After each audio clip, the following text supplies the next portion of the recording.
to see a courageous lady in the past whom I admired, like Cynthia Mckinney, become like the spokeswoman for this terrorist. You have to speak to the Libyan people who have been suffering.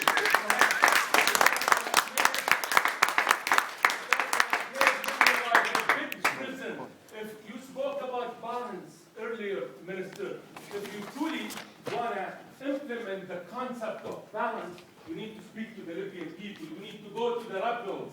This film that you showed is propaganda of Gaddafi. Yes.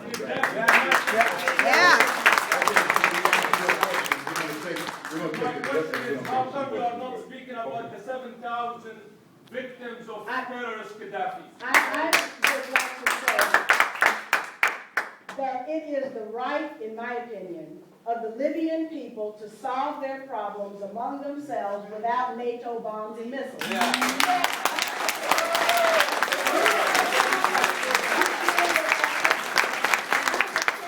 Human rights of every Libyan, but I will not countenance my country bombing and missiling and killing innocent people, which they're doing right now, which I saw with my own eyes.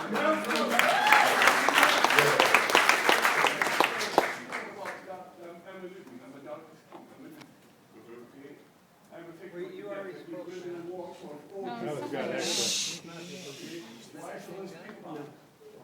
What is in Chad? You know, 1,000 people died in Chad. It doesn't Chad. That's right. Okay, I'm asking her what the Gaddafi did in Africa. Nothing. Zero. Okay. This is Okay. Chad. So that's your question. I want to take, can I get a hand over here? Is anyone else over here? In the back, yes. Yes. There's a difference between being against intervention and being against NATO bombing Libya and standing with a murderer. Exactly. Okay. Thank you very much. Okay. I'm going to take one more question. I cannot respect that you spread Gaddafi's lies, saying he is for the Libyan people. He is not for the Libyan people. Okay. Yes. Thank you. Yes.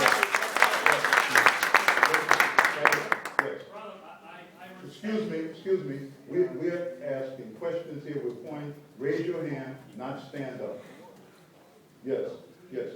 I'm going to change the subject a little bit here, but have you ever heard, I wish you could comment on the Great Man-Made River project in Libya Yes. and how it possibly could be going to be part of it?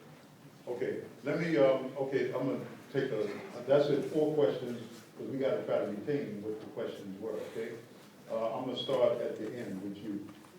The Great Man-Made River was the water that is found under the Sahara Desert that he brought to the surface in one of the greatest engineering feats in the world. Also, that same water flows into Darfur. Darfur is in the western part of the Sudan. Many people know it. People in America thought it was a separate country. But that same water flows under Darfur. And one of the big struggles and why there's war and killing in Darfur, because there's oil, gold, and the most prized possession is the water. And it's the same water that feeds the Great Man-Made River that Brother Gaddafi used oil money so that he could bring water to Benghazi and all the way water to Tripoli. And so for the brothers who are in here that were Libyans, you're a Muslim. And I'm going to use something from the Quran. It says that, it talks about balance over and over in the Quran. But as Muslims, your good must outweigh your bad. We got brothers in jail across America who struggled in the civil rights movement, who struggled in the black liberation. They've been in jail in America. And if you think that we have the kind of freedom, people have suffered. We got veterans from the Vietnam conflict and from the Gulf War, the first and second Gulf War, killing their families. They're in jails, many of them. They're strung out on drugs. So you don't have a unique problem. And the way that I'm going to answer my Libyan brothers is that there's a way to go about it. You could have called for a referendum. Look at when those African leaders came to try to settle it. Listen, and the people in Benghazi ran them out. These are heads of state and told them, we don't want to talk to you until Gaddafi steps down. Now, if you really wanted to do it, you could tell America, if you want their help, say, look, what we want is a vote. We feel that the 7 million, 6.5 to 7 million Libyan people are not for Muammar Gaddafi. Could you come in, instead of bombing, supervise a referendum so that the Libyan people can say whether they want Muammar Gaddafi, as he said, I'm not the leader of the country, or whether we want to go to the Westminster democratic process and elect another leader. That's the way it could have been instead of all this bloodshed. Okay, I want to show to my Libyan brother to an end here. Now, listen, there's improprieties in every government. Show me a government that's perfect, came down from heaven, that got a halo on. There's improprieties in every government in the world, and what you have to say is, what good do I have? You're an educated man, and that education didn't come in a vacuum, as I told a Cuban brother who was against Fidel Castro. So I'm going to take this next question. Yes? Can I answer any of the other questions? I'm a victim of America. I'm a prisoner of America. The freedom we believe that we have here as quote-unquote American people, we don't have.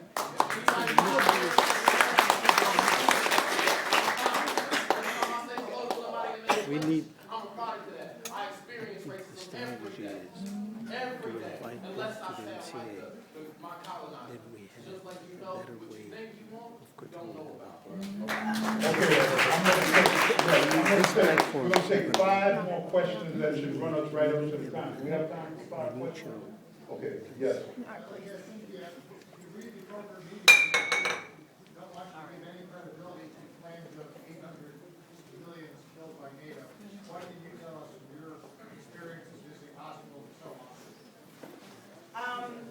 There's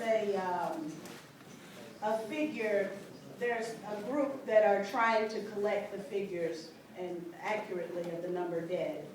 So far, what we've discovered is that there is a total of 4,000 and something who are dead. And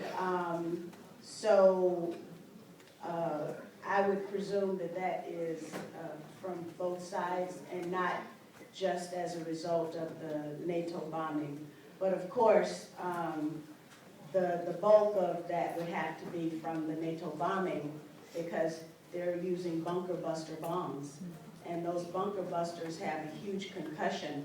And so when those bombs fall, like for example, one of the examples there was people gathering at Bab al-Zazia, which is the compound where the daughter was killed in 1986, and NATO bombs there repeatedly, and they are killing people. In fact, one of our cameramen from South Africa was allowed to go there, and immediately after one of the bombings, before the pieces of the human pieces had been retrieved, so it brought him to tears.